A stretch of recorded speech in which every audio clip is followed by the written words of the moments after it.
Assalamualaikum viewers, hope you're all fine and safe. Today's topic is jaundice. This topic is continuation of the heme degradation.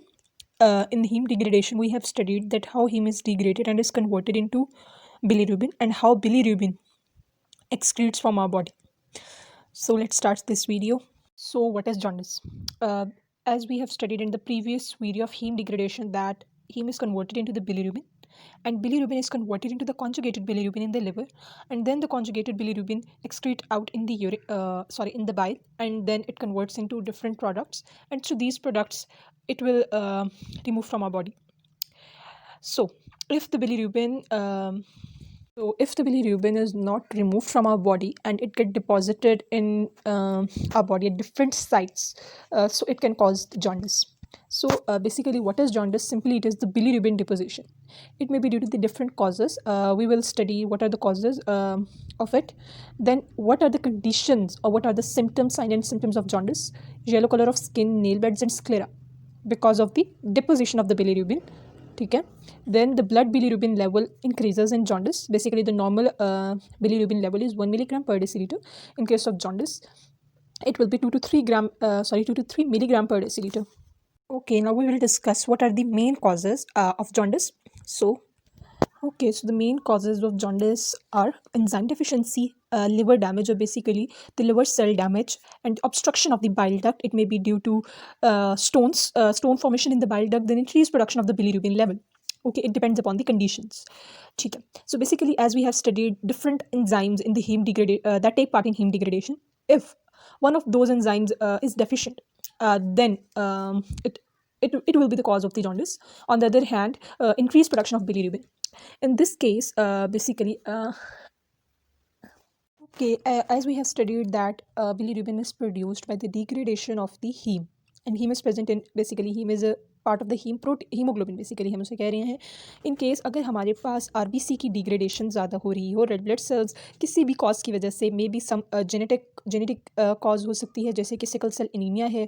In this disease basically क्या होता है कि हमारे पास जो red blood cell हैं वो अपनी नॉर्मल शेप में प्रेजेंट नहीं होते. वो क्यों होते हैं वो आप लोग सारा पढ़ चुके होंगे कि अमाइनो एसिड की वो हो जाती है. बेसिकली इसमें क्या होता है कि अमाइनो एसिड की सब्सटीट्यूशन हो जाती है in the haemoglobin beta chain में. हमारे पास valine and glutamic acid substitute हो जाएंगी, तो इसकी वजह से हमारे पास नॉर्मल हीमोग्लोबिन प्रोटीन नहीं बन पाएगी. जब वो प्रॉपर नहीं बन पाएगी तो रेड ब्लड सेल्स में चेंज आएगी, उसकी शेप में चेंज आएगी, वो सिकल शेप हो जाएंगे. और तीस sickle shape red blood cells जो हैं वो जल्दी जो है उनका लाइफ स्पैन जो है उनका शॉर्ट हो जाएगा, एंड वो जो है जल्दी डिग्रेड होंगे. ठीक है, तो जब वो जल्दी डिग्रेड होंगे एंड उनकी जो डिग्रेडेशन है वो इंक्रीज़ होगी, देन हमारे पास बिलीरुबिन का लेवल इंक्रीज़ हो जाएगा. ठीक है, इस केस में ये हम कह रहे हैं कि increase production of bilirubin may be the cause of the jaundice. Discuss its types. There are the three types of the jaundice, that are the hemolytic, hepatocellular and obstructive. ठीक है, hemolytic as its name indicate, जो कि हमारे पास hemolysis की वजह से हो रही है, वो किसी भी मेजर कॉज की वजह से हो सकती है. कोई जेनेटिक प्रॉब्लम है, जैसे कि हमारे पास सिकल सेल एनीमिया में रेड ब्लड सेल्स की शेप चेंज हुई है, जिसकी वजह से उसकी हिमोलिसिस ज़्यादा हो रही है या जल्दी हो रही है, जिसकी वजह से बिलीरुबिन का लेवल इंक्रीज करता है, तो इसको हम हेमोलिटिक जॉन्डिस कहेंगे. एंड द प्री हेपैटिक भी हम इसे कह रहे हैं. प्री हेपैटिक यानी उसमें कोई लिवर डैमेज नहीं है, हर चीज़ नॉर्मल है, लेकिन आरबीसी की हिमोलाइसिस की वजह से हमारे पास ये जॉन्डिस कॉज कर है. देन आ जाता है hepatocellular jaundice. Hepatocellular as its name indicates कि हमारे पास कोई लिवर सेल में डैमेज है, जिसकी वजह से हमारे पास जो है वो बिलीरुबिन बॉडी में डिपॉजिट होकर जॉन्डिस कॉज कर रही है. हमने लिवर का एक ही रिएक्शन पढ़ा है कि लिवर में बेसिकली हमारे पास क्या रिएक्शन होता है कि बिलीरुबिन जो है वो कॉन्जुगेटेड बिलीरुबिन में कन्वर्ट होता है. ठीक है, अगर हमारे पास लिवर सेल डैमेज होंगे तो ये रिएक्शन नहीं हो पाएगा, और जब तक बिलीरुबिन कॉन्जुगेटेड बिलीरुबिन में कन्वर्ट नहीं होगा तो वो बाइल में एक्सक्रीट नहीं हो पाएगा.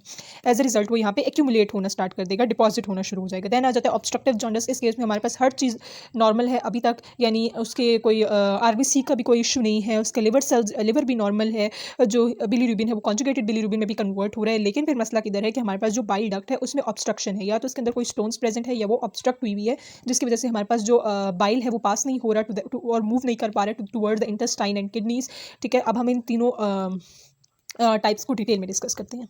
Discuss the haemolytic jaundice. ठीक है, इसमें बेसिकली हमारे पास क्या है कि कोई एंजाइम की डेफिशिएंसी है, या हमारे पास कोई जेनेटिक कॉज है जैसे सिकल सेल एनीमिया, जिसमें हमारे पास रेड ब्लड सेल्स नॉर्मल नहीं है, उनके लाइफ स्पैन शॉर्ट है. नॉर्मल हम लाइफ स्पैन पढ़ चुके हैं 120 डेज है, उससे कम उनका लाइफ स्पैन है. वो जल्दी ब्रेक डाउन होकर बिलीरुबिन में कन्वर्ट हो पा रहे हैं, और बिलीरुबिन की प्रोडक्शन जो है वो लेवल जो है वो इंक्रीज हो रहा है. अब बिलीरुबिन का लेवल इंक्रीज हो रहा है तो लिवर को चाहिए वो बिलीरुबिन को भी जल्दी कॉन्जुगेटेड बिलीरुबिन में कन्वर्ट करे, और कॉन्जुगेटेड बिलीरुबिन फिर सारा वही वाला प्रोसेस. ठीक है, जो हमारे पास नॉर्मल लिवर की कैपेसिटी है, मतलब ज़्यादा से ज़्यादा हम क्या कह सकते हैं, वो 3000 मिलीग्राम पर डे जो है वो लिवर जो है वो बिलीरुबिन को कॉन्जुगेटेड बिलीरुबिन में कन्वर्ट कर सकता है, ठीक है, और उसको डिग्रेडेशन में हेल्प करता है। हाउएवर जो नॉर्मली हमारे पास मैक्सिमम कितना हो सकता है 300 मिलीग्राम पर डे तक होता है, ठीक है।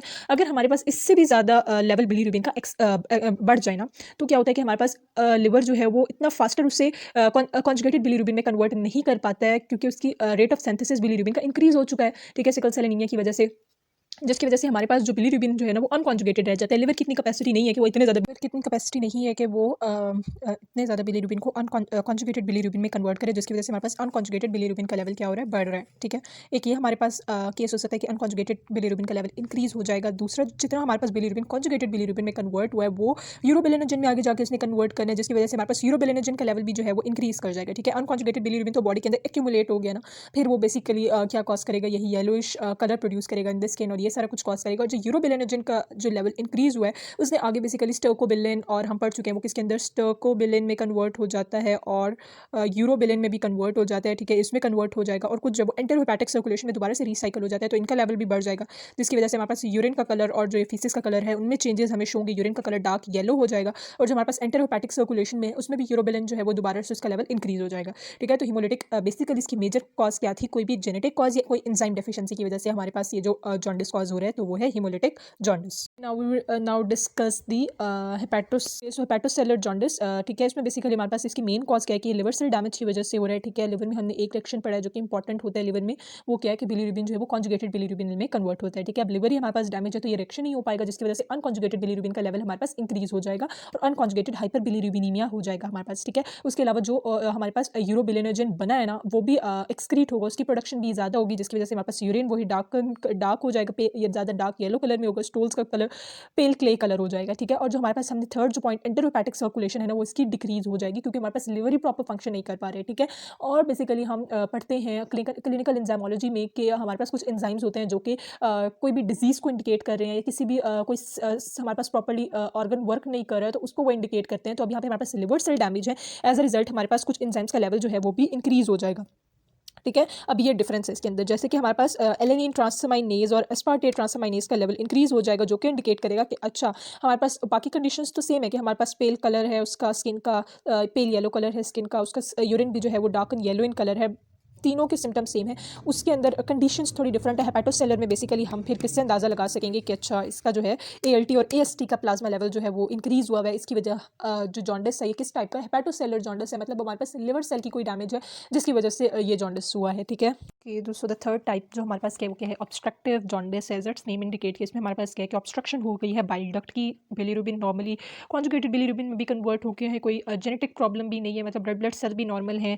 देन हमारे पास क्या हुआ है कि जिसकी वजह से हमारे पास जॉन्डिस हुआ है, तो हमारे पास ऑब्स्ट्रक्टिव में क्या है कि हमारे पास जो बाइल डक्ट है उसकी ऑब्स्ट्रक्शन हो गई है, वो किसी भी वजह से हो सकती है, उसके अंदर स्टोन्स प्रोड्यूस हो गए, मतलब स्टोन्स हैं बाइल डक्ट में, हम फिर ऑब्जर्व करेंगे अगर स्टोन्स हैं तो वो ऑब्स्ट्रक्ट करें बाइल डक्ट को, ठीक है। अब जो इसके साइन एंड सिम्टम्स है वो डिफरेंट है कि अब हमारे पास जो कॉन्जुगेटेड बिलीरुबिन है वो इंटेस्टाइन की तरफ मूव नहीं कर पा रहा है, जिसकी वजह से हमारे पास क्या है कि गैस्ट्रोइंटेस्टाइनल पेन होगा पेशेंट को, ठीक है। उसे नोजिया है, वो जो स्टूल्स प्रोड्यूस करे वो पेल क्ले कलर के हैं।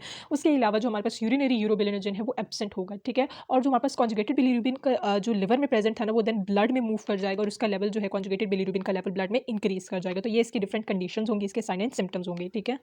तो इसको हम एक उसकी कंडीशन कह सकते हैं, एक टाइप कह सकते हैं जॉन्डिस इन न्यू बॉर्न, ठीक है। मोस्टली जो इन्फेंट होते हैं उनमें जो है वो अनकॉन्जुगेटेड बिलीरुबिन का लेवल इंक्रीज कर जाते हैं in their first postnatal week. उसकी रीज़न क्या है कि उनके अंदर जो बिलीरुबिन UGT एक हमने इंजाइम पढ़ा था यूरोबिलिनोजन ग्लूकोनिसाइल ट्रांसफेरेज, जो कि बिलीरुबिन को कॉन्जुगेटेड बिलीरुबिन में कन्वर्ट करता है, ठीक है। वो डेफिशिएंट हो जाता है, उसकी कंसंट्रेशन कम हो जाती है, जिसकी वजह से अनकॉन्जुगेटेड बिलीरुबिन का लेवल इंक्रीज हो जाता है, ठीक है। अब उसको हम कैसे ट्रीट करते हैं कि अनकॉन्जुगेटेड बिलीरुबिन हमने पढ़ा है कि वो बाइल से एक्सक्रीट नहीं हो पा रहा है। क्यों नहीं एक्सक्रीट होगा? क्योंकि वो प्लाज्मा में सॉल्युबल ही नहीं है, ठीक है। तो उसके लिए ना हम उस न्यू बॉर्न को जो है वो ब्लू फ्लोरेसेंट लाइट से ट्रीट करते हैं, ठीक है। इसकी क्या सिग्निफिकेंस है कि वो अनकॉन्जुगेटेड बिलीरुबिन के ना स्ट्रक्चर में या उसके चेंजेस लाती है, जिसकी वजह से उसकी कैपेसिटी जो प्लाज्मा में एब्जॉर्ब होने की है या वो इंक्रीज हो जाएगी, ठीक है। ये जो ब्लू फ्लोरेसेंट लाइट है उस अनकॉन्जुगेटेड बिलीरुबिन को मोर पोलर में कन्वर्ट कर देगी, ताकि वो इजीली वाटर में या प्लाज्मा में जो है वो सॉल्युबल हो जाए और ये एक्सक्रीट आउट हो जाए without conjugation to the gluconic acid. So that is all from today's topic, that is jaundice. Hope you all are like it. Please like, comment and subscribe to my channel. Thank you. अल्लाह हाफिज़।